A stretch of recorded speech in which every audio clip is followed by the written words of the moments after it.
لكل جعلنا منكم شرعة ومنهاجا.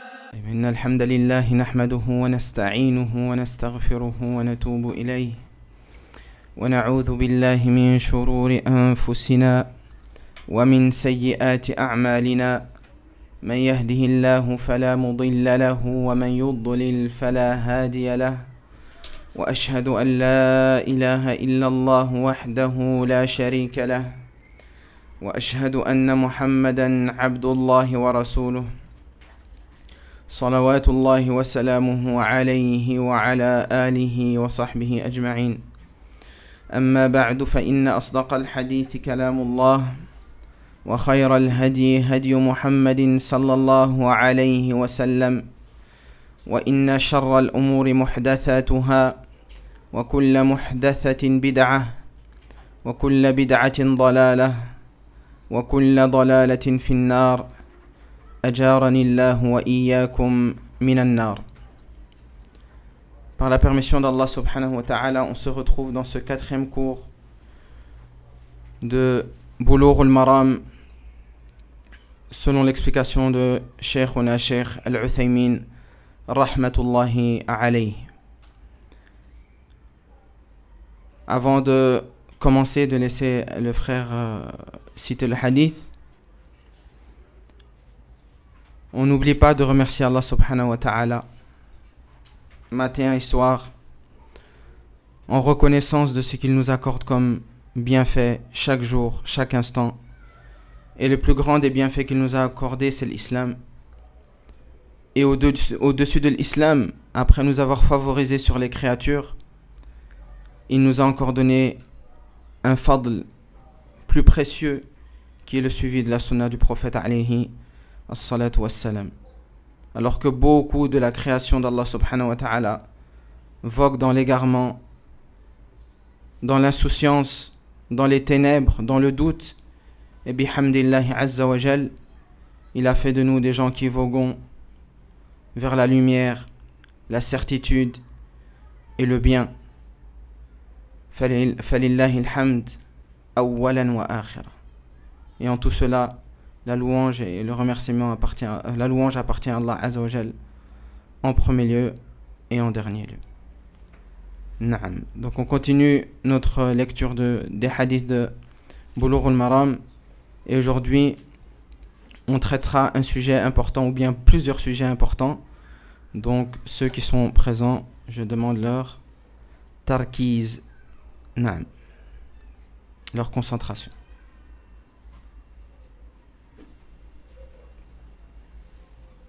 Bismillahirrahmanirrahim.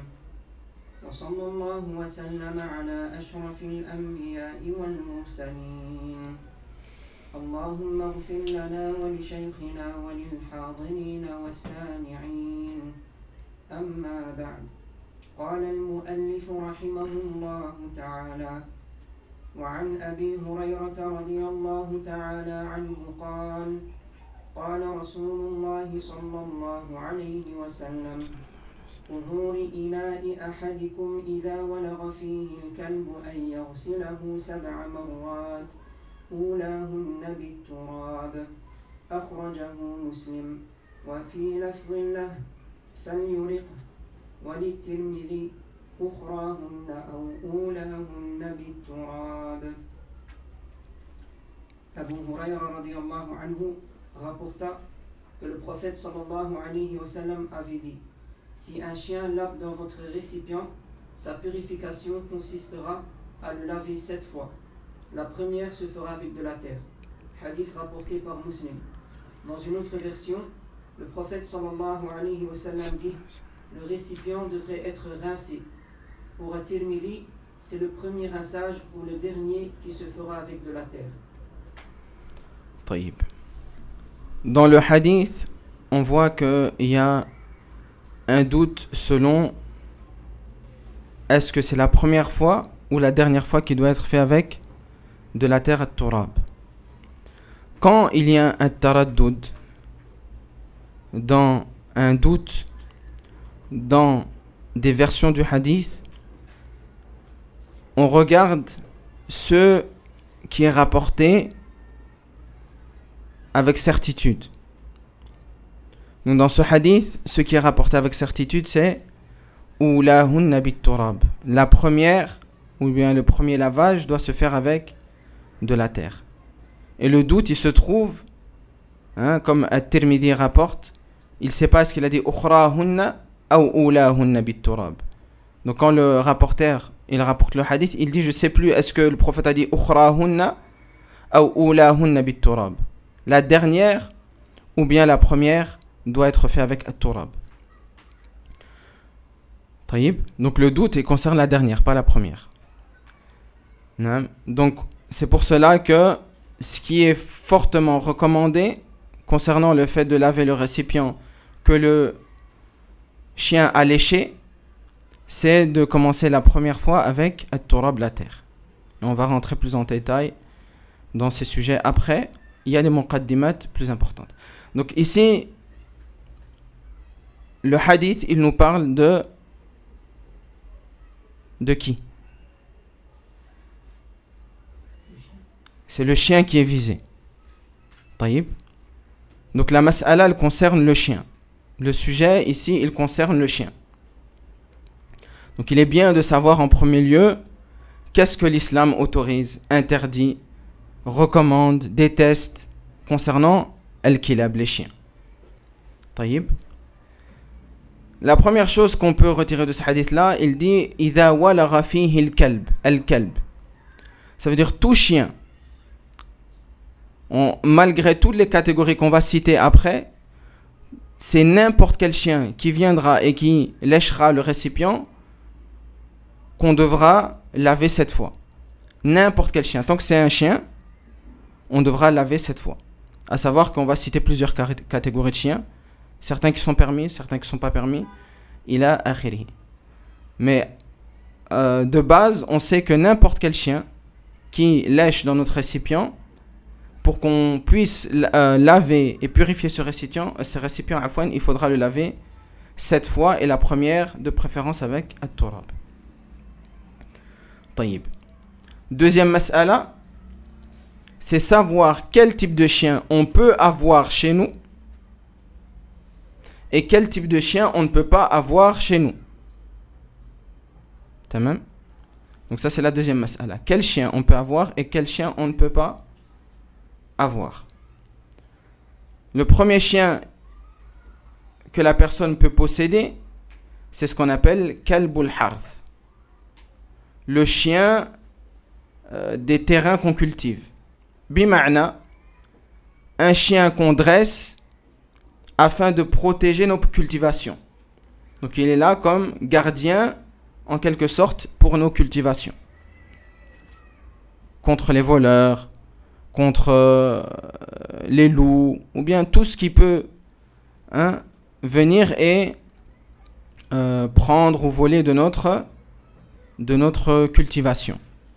Donc le chien qu'on va dresser pour garder cette cultivation-là, ce sera un chien permis d'avoir et de posséder. Tamam. Le deuxième, c'est kalbul mashiyah. Kalbul mashiyah. Le chien qui garde nos bestiaux. Le chien berger, on appelle ça en français. Le chien qui va nous aider à déplacer nos troupeaux, par exemple. Le chien qui va aider à garder le troupeau pour que les loups ne viennent pas l'attaquer. Ou bien certains voleurs qui ne viennent pas prendre une partie de nos bestiaux, des moutons, des vaches, ila akhiri. Taïb. Donc ça c'est kalbul mashiyah. Et le dernier, c'est kalbus sayd. Le chien qu'on utilise pour chasser. Le chien de chasse. Taïb. Le chien de chasse également, il est permis de le posséder. Taïb.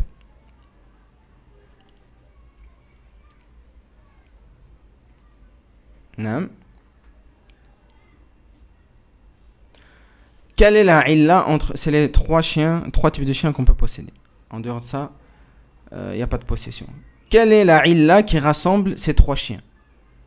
Quelle est la cause qui rassemble ces trois types de chiens?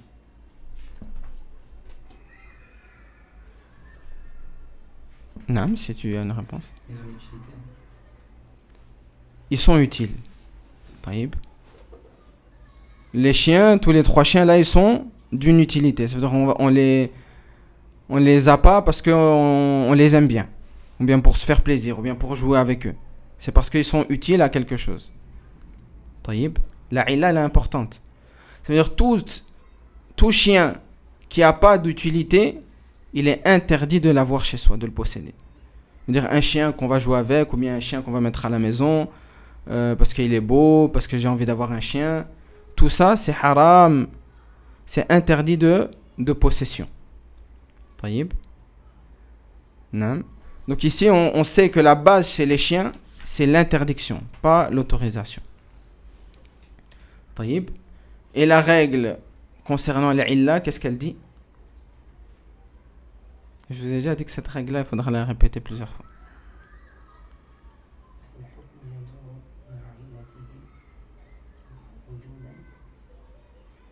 La semaine passée, tu avais encore oublié ce mot-là.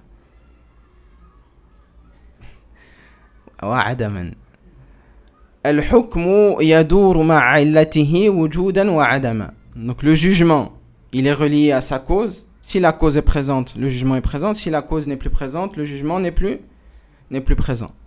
Taïb. Donc ici on a dit que la illa concernant le chien, c'est l'utilité.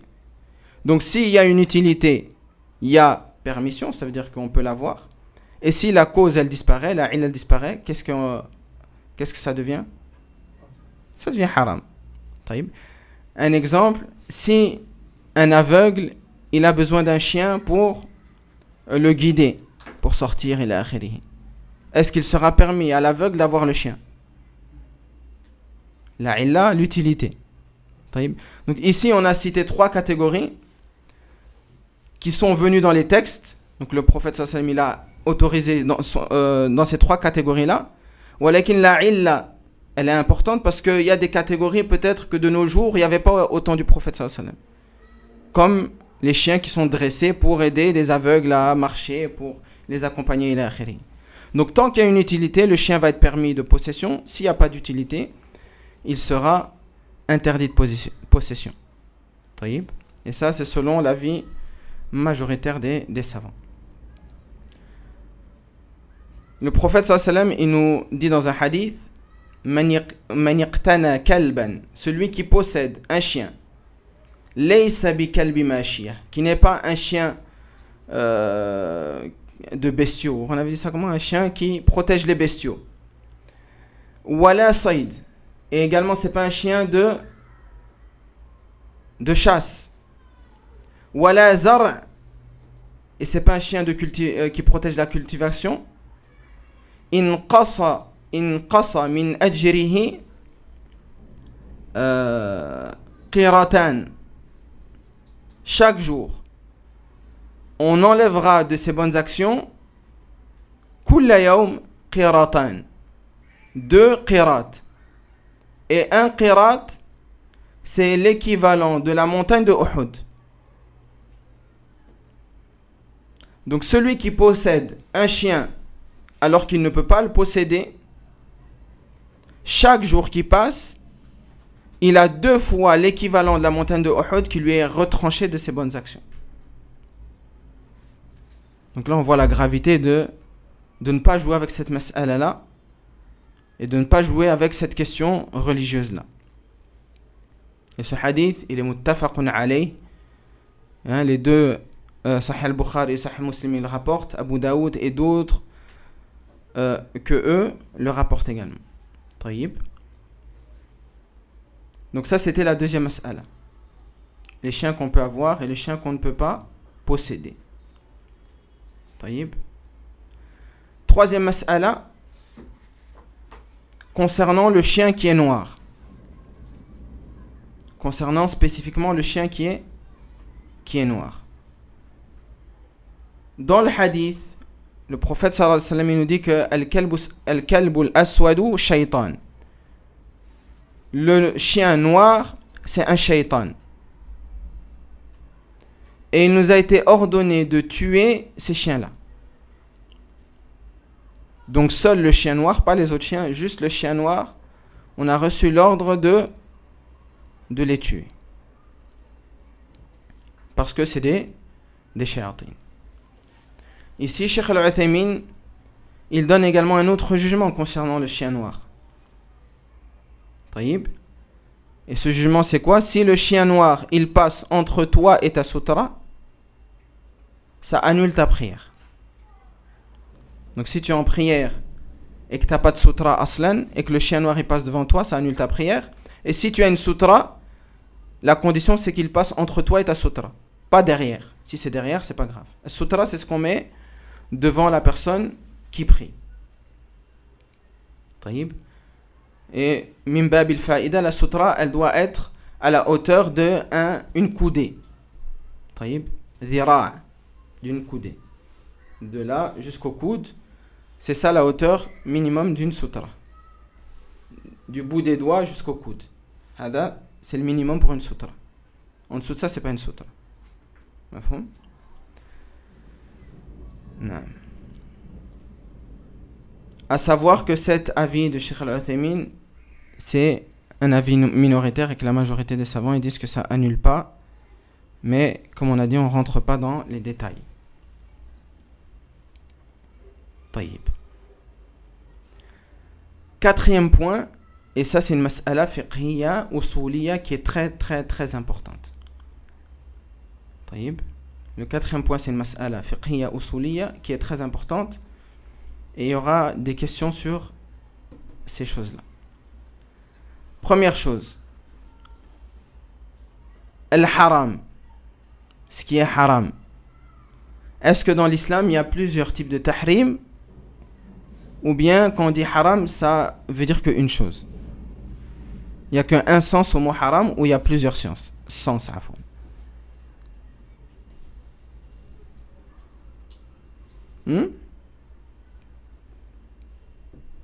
C'est une question. Hein?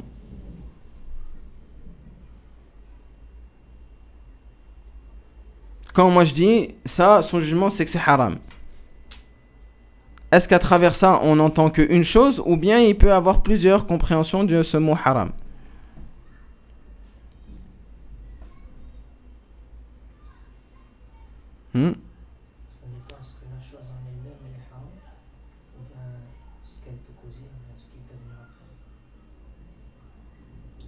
Taïb. Première chose, c'est pour montrer l'importance de connaître dans la religion le sens des terminologies. Wallah al-adim, c'est très important. Parce que tout le monde en a déjà étudié le mot haram. Walakin, est-ce qu'on sait, est-ce que le haram c'est une chose ou c'est plusieurs choses? Est-ce que le haram, il a une condition, ça veut dire qu'il est autorisé en halat darura? Quand tu es en cas d'extrême urgence pour sauver ta vie, tu n'as pas le choix, à ce moment le haram il devient halal. Ou bien parfois le haram il peut être autorisé avec des conditions moindres, comme le hajj, juste le besoin. C'est important. À savoir que le tahrim il se divise en deux.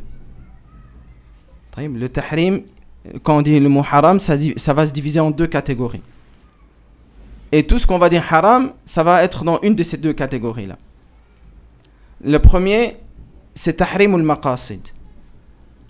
Tahrim al-maqasid. Qu'est-ce qu'on entend par tahrim al-maqasid? C'est l'interdiction en elle-même, ou de la chose en elle-même. L'interdiction de la chose en elle-même. C'est-à-dire que la chose en elle-même, elle est haram. Taïb. Tahrim al-maqasid, c'est-à-dire que la chose en elle-même, elle est haram. Et c'est ce type d'interdiction qui sera autorisé que en fi halid darura, en cas d'extrême besoin, quand c'est une question de vie ou de mort. Taïb. Ça c'est la première catégorie d'interdiction, c'est tahrim al-maqasid. Il y a une deuxième type d'interdiction qui est tahrim al-wasa'il. Tahrim al-wasa'il, c'est une interdiction pour ce vers quoi cela peut mener. Une interdiction pour ce vers quoi cela peut mener.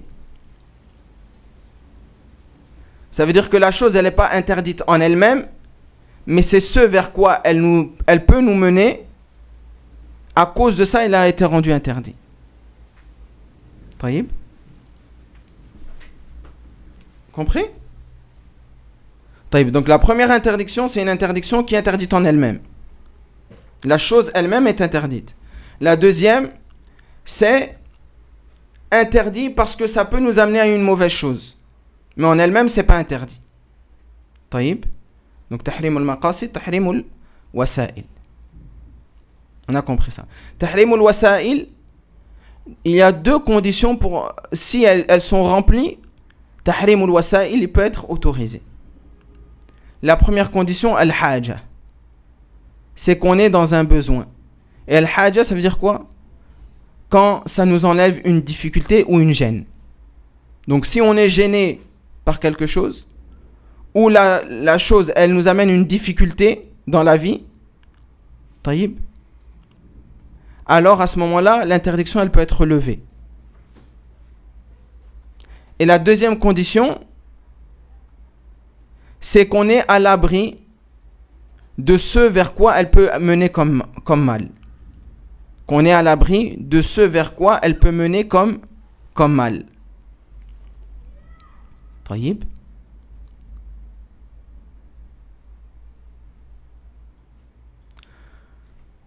Donc la différence entre les deux, c'est que l'un, il est autorisé que dans le cas d'extrême urgence et l'autre, il est autorisé quand il y a un besoin.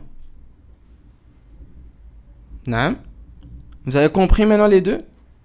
La question, quand on a expliqué l'interdiction du chien, c'est quel type d'interdiction? Hal fil maqasid ou al-wasa'il?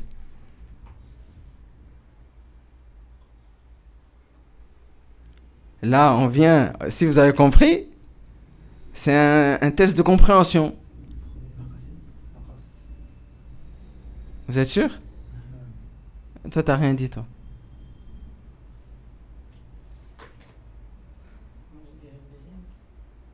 Pourquoi le deuxième? Parce que ça te facilite.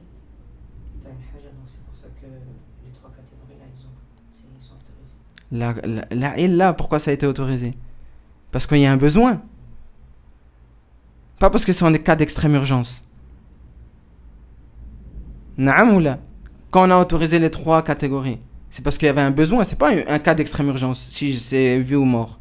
Non, c'est parce qu'il y a un besoin d'utiliser. Et à cause de ça, ça a été permis. Donc c'est la deuxième. Tahrim al-wasa'il. Taïb. Donc comment on voit tahrim al-wasa'il? Comment on peut la différencier? C'est voir est-ce que en cas de besoin, juste le besoin, est-ce que c'est autorisé ou pas? Taïb. Un autre exemple. Al-riba. C'est min tahrim al-wasa'il ou al-maqasid? Maqasid?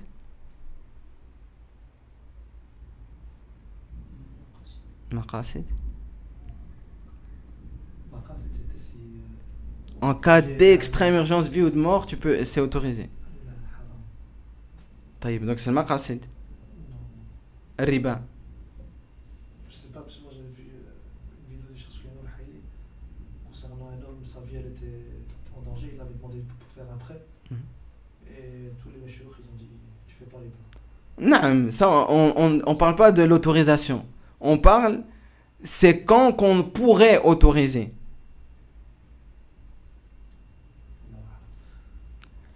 Le riba, c'est tahrim al-maqasid.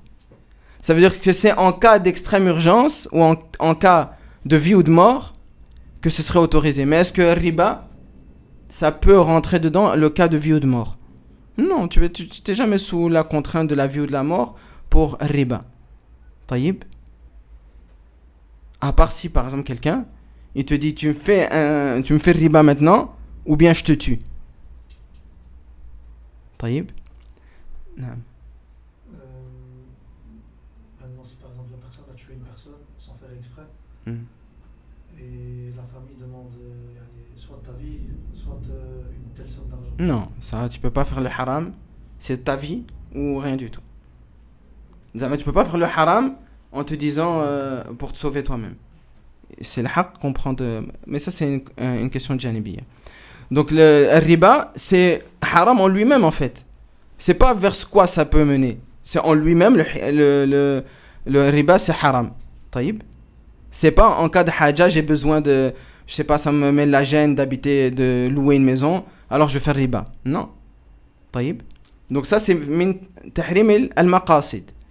Le fait de regarder, troisième exemple, le fait de regarder une femme, c'est interdit ou c'est autorisé? C'est interdit. Walakin c'est quelle forme d'interdiction? Le maqasid ou le wasa'il?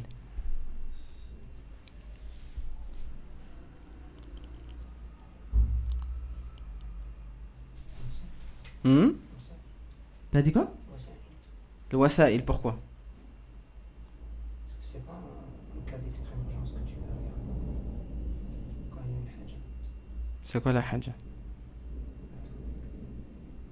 Par exemple, un agent de sécurité, par exemple, qui doit vérifier l'identité de quelqu'un. C'est parti un peu loin. Dans le shara, on peut regarder une femme dans certains cas. Pour le mariage. Donc quand il y a une haja, comme le mariage, il y a une haja, un besoin de voir est-ce qu'elle va me plaire ou pas, c'est autorisé. Donc ça c'est une preuve que c'est pas tahrim al-maqasid, c'est tahrim al-wasa'il. En cas de besoin, comme le mariage, t'es parti loin pour rien. En cas de mariage, on peut voir le visage de la femme. T'as même la femme, pendant le hajj et la umrah, elle peut découvrir son visage, contrairement au reste du temps. Taïb, c'est une haja qui a fait. Taïb, la mixité. Tahrim al-wasa'i ou al-maqasid. Je vous donne des trucs pour travailler dans les cas wasa'il. Pourquoi maqasid, pourquoi wasa'il? Il y a un khilaf ici.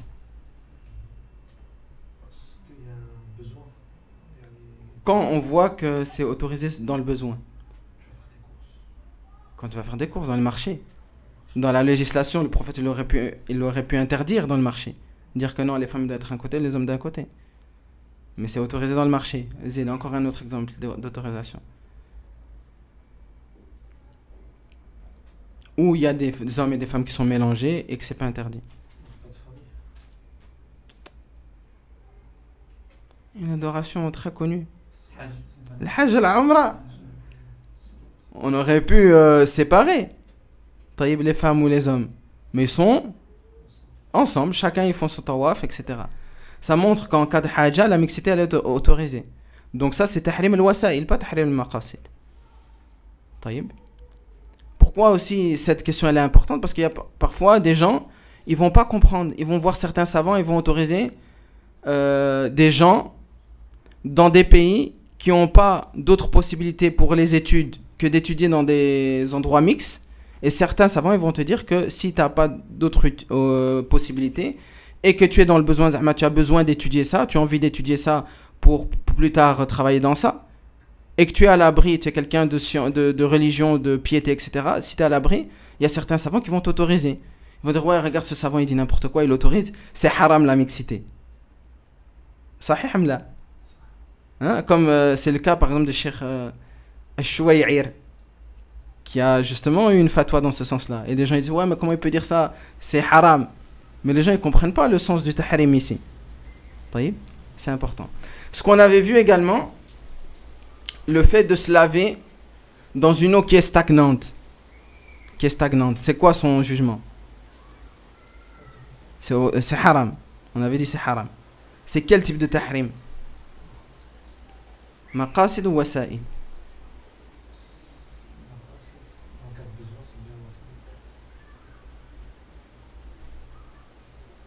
Si en cas de besoin c'est autorisé, c'est pas maqasid, c'est wasa'il. Si vous êtes devant une eau stagnante et vous n'avez pas d'autre eau que ça pour faire vos ablutions, c'est ça ou tayammum. Vous faites quoi? Tayammum? Non, c'est-à-dire qu'en cas de besoin, tu peux. طيب. Donc c'est tahrim al-wasa'il, pas le maqasid. طيب. Des exemples, il y en a plein dans ce bab-là. Az-zina, c'est tahrim al-maqasid ou al-wasa'il.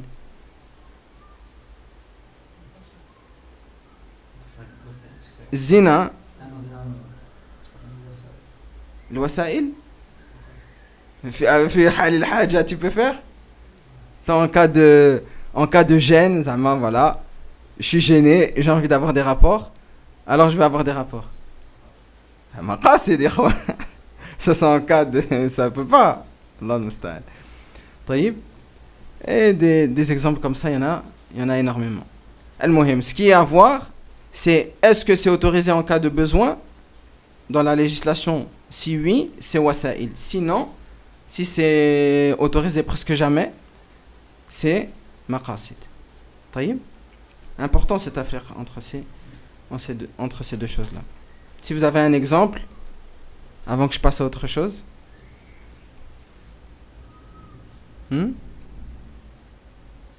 Ou bien une question, quelque chose qui vous est peut-être arrivé et que le tahrim il n'est pas clair.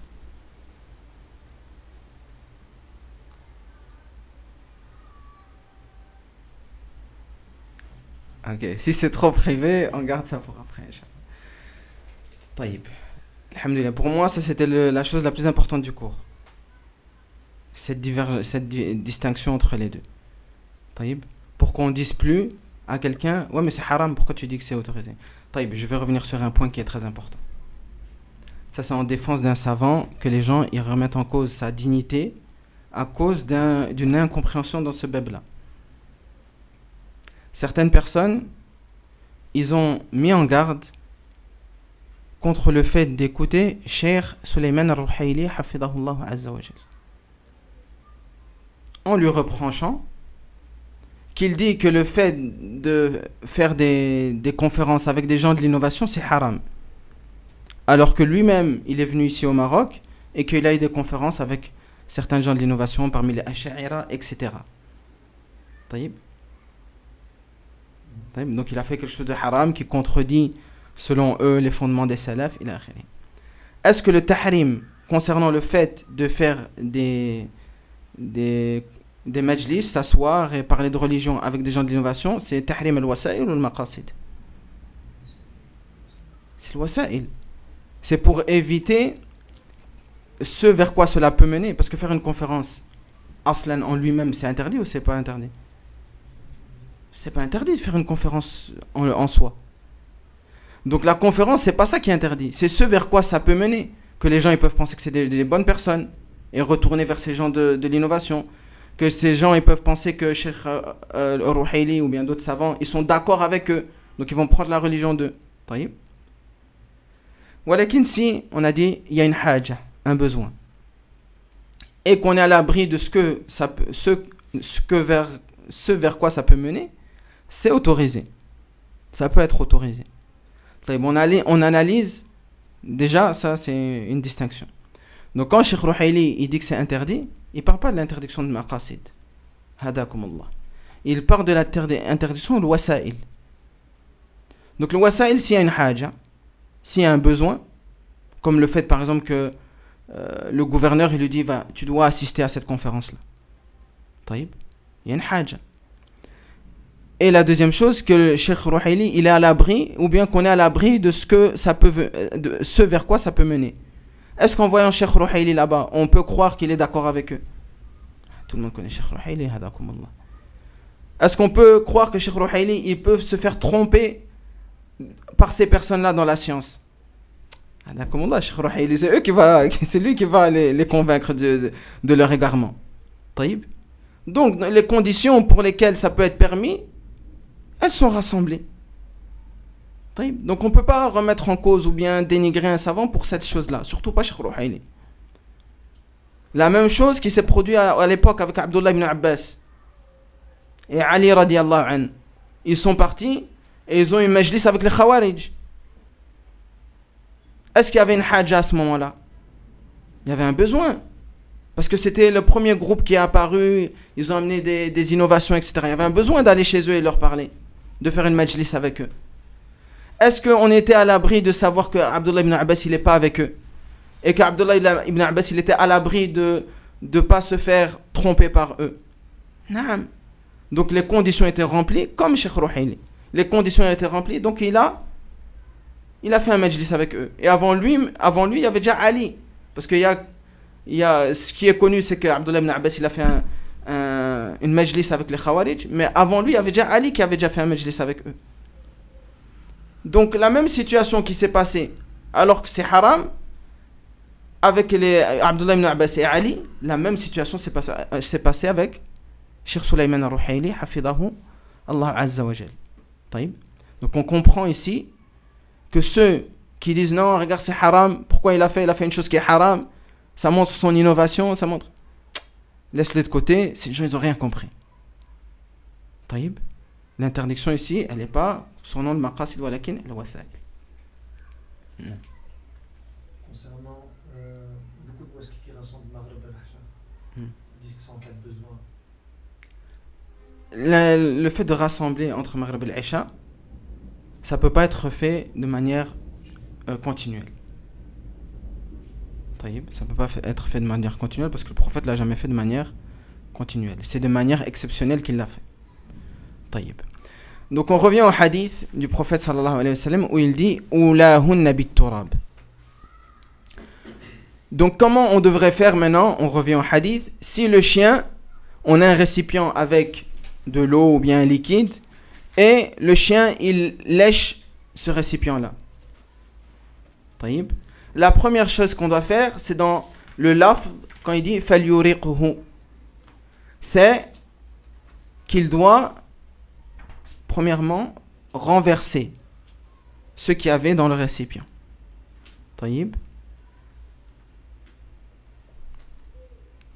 Comme il dit ici, wa fi lafdhin falyuriqhu, qu'il renverse ce qu'il y a dans le récipient. Donc ça c'est la première chose qu'on fait. Quand un chien il lèche dans un récipient qui a un liquide, on renverse le liquide en premier lieu. فَلْيُرِقْهُ طيب ثُمَّ يَغْسِلْهُ 7 مرات أُولَاهُنَّ بِالتُّرَابِ. Ensuite, après l'avoir renversé, on commence avec at-turab. Le laver avec at-turab. طيب. Est-ce qu'ici at-turab c'est voulu, donc la terre, c'est voulu en elle-même, ou bien tout ce qui remplace la terre, ça veut dire tout ce qui peut purifier des microbes, le récipient, il est autorisé. Donc est-ce que le hadith, il restreint seulement cela à la terre, ou bien tout ce qui peut laver le récipient et enlever les impuretés, il est voulu par ce hadith? Non. C'est la terre qui est voulue marsousa. Donc si on a de la terre qui est à proximité, on doit laver le premier lavage avec de la terre. Et on ne lave avec autre chose que la terre si il n'y a pas de terre. Donc en présence de terre, on lave avec rien d'autre, la première fois. Et en absence de terre, on peut laver avec autre chose qui prend la place de la terre, qui peut purifier le récipient. La terre. La terre spécifiquement.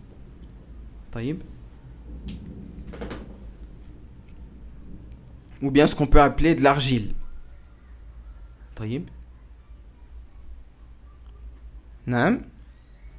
C'est de la même manière que le wudu avec de l'eau et le tayammum. Le wudu, s'il y a de l'eau et qu'il y a avec quoi on peut faire le tayammum. Est-ce qu'on peut faire le tayammum? Non, en présence d'eau, le tayammum il n'est pas autorisé. C'est la même chose en présence de terre, autre que la terre n'est pas autorisée. Selon bien sûr l'avis de Cheikh Al-Uthaymin, et ici elle nous dit que c'est l'avis de la plupart des savants.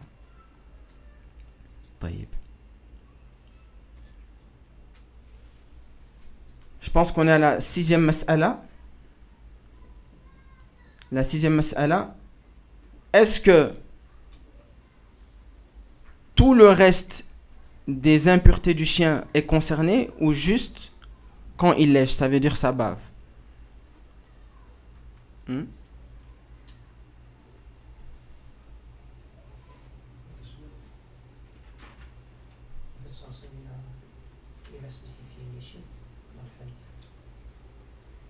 Non. Il y a certains savants qui vont dire que c'est khas, c'est spécifique pour la salive quand il lèche. طيب. Non. Je suis en train de regarder l'avis de Cheikh Al-Uthaymin ici parce que je ne me rappelle plus de son avis.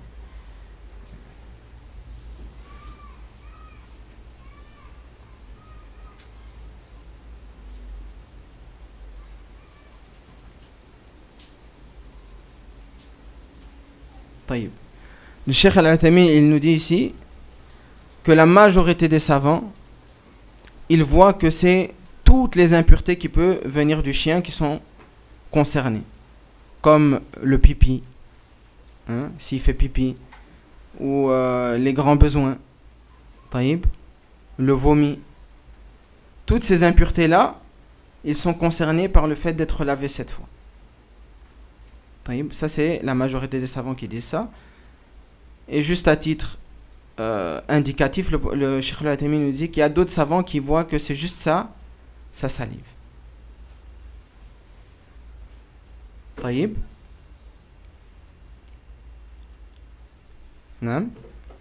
Ça, c'était le 6e point. Ensuite, Cheikh Al-Uthaymin, il nous fait un récapitulatif des points qui ont été vus et on terminera avec ça bi'idhnillahi azza wa jalla. Donc le premier point, bayanu najasatil kalb. Ça nous montre que le chien, il est impur. Donc les bénéfices qu'on peut tirer de ce hadith là, ça montre que le chien, il est pur et que c'est la plus grande des impuretés qu'il peut avoir, au-dessus du cochon, au-dessus de tout le monde. Parce que c'est le seul animal que le prophète sallallahu alayhi wa sallam nous a ordonné, quand il lèche, de laver 7 fois le récipient avec le turab la première fois. C'est le seul animal. S'il y a un khinzir qui vient lécher, ou bien un tigre, ou bien un lion, Allah alim s'il sera encore en vie après cela. Walakin s'il y a autre chose que le chien, on lave jusqu'à ce que l'impureté elle part. Il n'y a pas de 7 fois avec la première fois avec turab, non.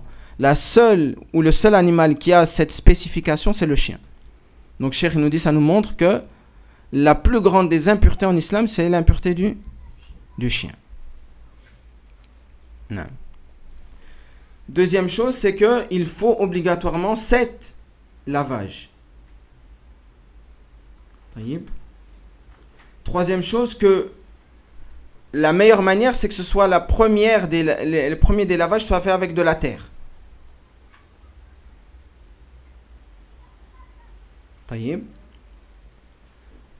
Quatrième chose, c'est que on peut faire également que le 3e lavage, ou le 4e lavage, ou le 2e lavage, ou le 5e lavage, ou le 6e, ou le 7e lavage, il soit fait avec de la terre.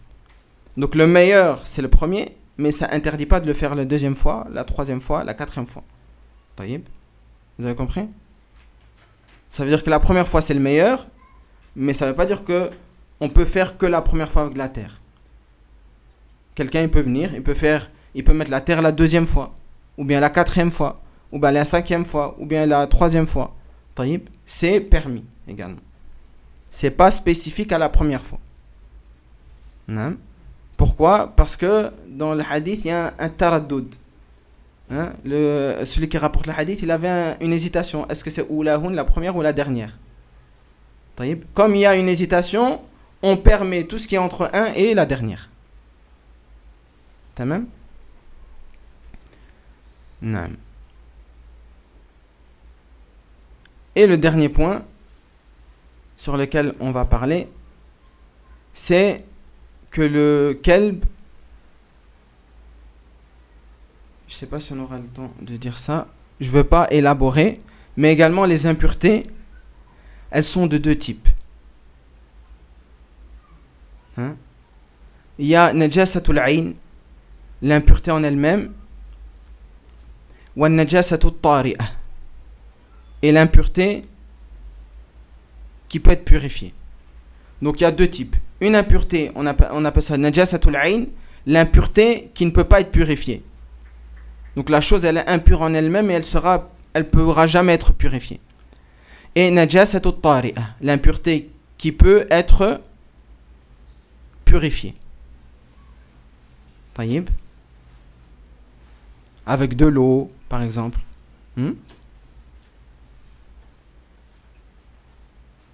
Tamam. Quand on parle du chien, on dit que c'est najis, c'est impur. Taïb. Est-ce que c'est najasatul ayn ou najasatut tari'a? Impur en lui-même ou impur purifiable?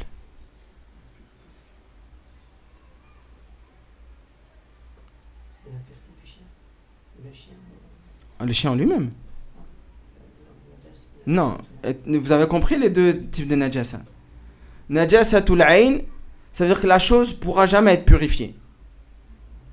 La chose en elle-même, l'impureté en elle-même, elle ne pourra jamais être purifiée. Et najasat tari'a, c'est une impureté en elle-même, mais qui pourra être purifiée. Le chien, est-ce que c'est najasat ayn ou najasat tari'a? Si je lave le chien, najasatul ayn. Ça c'est najasatul ayn. Le chien, il ne pourra jamais être purifié. Donc ça c'est najasatul ayn. Quoi que je fasse, je peux laver 40 fois le chien, il ne va jamais être purifié. Par contre, le pipi, c'est najasatut tari'a. Ça peut être purifié. Sinon, l'istinja, il ne sert à rien. Taïb. Le khinzir, najasatul ayn ou tari'a. L'ayn. En lui-même, il est impur. Je peux laver 45 millions de fois le khinzir, le cochon, il ne pourra jamais être purifié. Taïb. Par contre, le caca, najasatut tari'a. Taïb. Donc tout ce qui peut être purifié, qui peut être enlevé cette impureté, c'est najasatut tari'a. Et ce qui est impurifiable, c'est najasatu al-ayn. Taïb. Donc le chien, c'est najasatul ayn. Taïb. Une seule exception est faite, et on terminera avec ça, pour le chien. Donc ça, vous mettez exception du chien. C'est le chien qu'on avait dit, le chien de chasse. Le chien de chasse. C'est quoi son exception? C'est que quand le chien de chasse, il attrape une proie pour nous, on ne doit pas laver l'endroit où il a croqué. Alors qu'on avait dit dans les récipients, si le chien, sa bave, elle touche quelque chose, quand il lèche, quand sa bave, elle touche quelque chose, on doit laver combien? Avec quoi? Taïb. Mais ici, concernant le chien de chasse, quand il attrape sa proie, l'endroit de la proie ne doit pas être lavé. Et ça, c'est bi-ijma'il ulama. C'est dans le consensus des savants. Avec un petit khilaf de ce qu'on appelle madrasatul zahiriyya. Mais ça, c'est un très petit khilaf, un très petit pourcentage. En dehors de ça, la grande majorité des savants, ils disent que tu ne dois pas laver. Concernant la parole d'Allah Azza wa Jal, yas'alunaka madha uhilla lahum. Ils te demandent qu'est-ce qui est halal pour eux.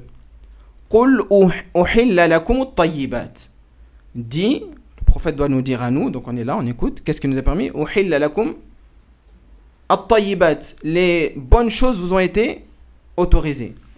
Wa ma 'allamtum min al-jawarih mukallibin. Ainsi que ce que vos chiens que vous avez dressés, ils capturent. Taïb. Ainsi que ce que vous... Et après, à la fin du verset, il nous dit, Allah subhanahu wa ta'ala, fakulu mimma amsakna alaykum. Et mangez de ce qu'ils vous ont attrapé pour vous. Donc ici, Allah Azza wa Jalla ne nous a pas parlé de lavage, ni le prophète nous a parlé de lavage concernant le chien de chasse.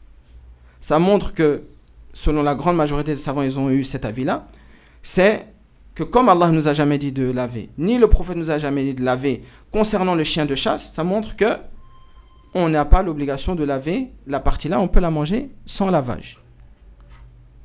Et un dernier bénéfice qu'on tire de cela, subhanallah al-azim, c'est que le chien ici, il a été nuzi'a min najasatihi, on l'a retiré de ce qui est normalement l'essence du chien, c'est l'impureté, et on l'a élevé au-dessus des autres chiens. C'est quoi la illa qui a fait qu'Allah Ta'ala il a enlevé sa najasa et qu'il l'a élevé au-dessus des autres chiens?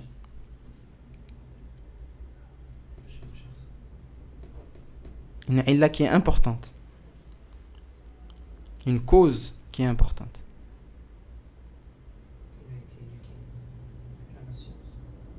Il a reçu de la science que les autres n'ont pas reçu. Parce qu'Allah Azza wa Jal, il dit وَمَا عَلَّمْتُمْ, ceux que vous avez, à qui vous avez donné de la science.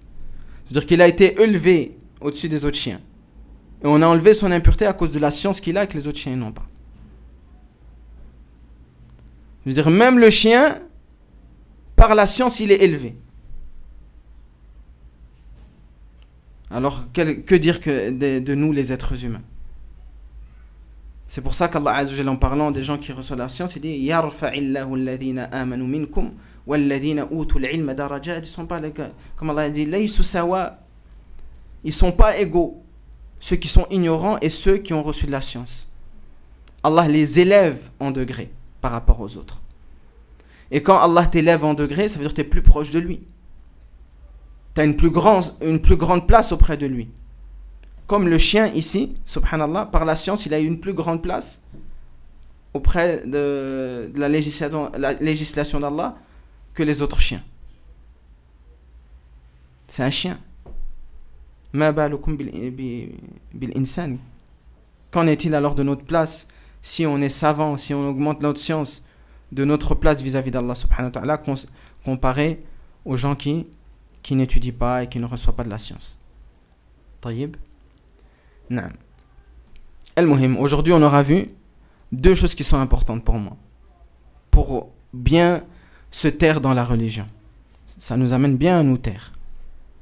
La distinction dans le tahrim et la distinction dans le najasa. Donc quand on ne connaît pas un terme précis, on connaît juste mujmalan, on s'abstient de parler sur ce terme-là. Parce que parfois on peut dire des choses qui sont à côté de la plaque et nous on ne le sait pas. Et la science qui nous permet de connaître les termes dans leurs détails, c'est la science de usul al-fiqh. C'est pour ça que cette science elle a d'une importance capitale pour le musulman. Celui qui veut bien comprendre qu'est-ce qu'Allah il dit et qu'est-ce que le prophète il dit, il ne peut pas se passer de usul al-fiqh, les fondements du fiqh. Parce que c'est ça qui va t'amener à comprendre la précision des termes que le prophète a utilisés et qu'Allah Azza wa Jalla a utilisé.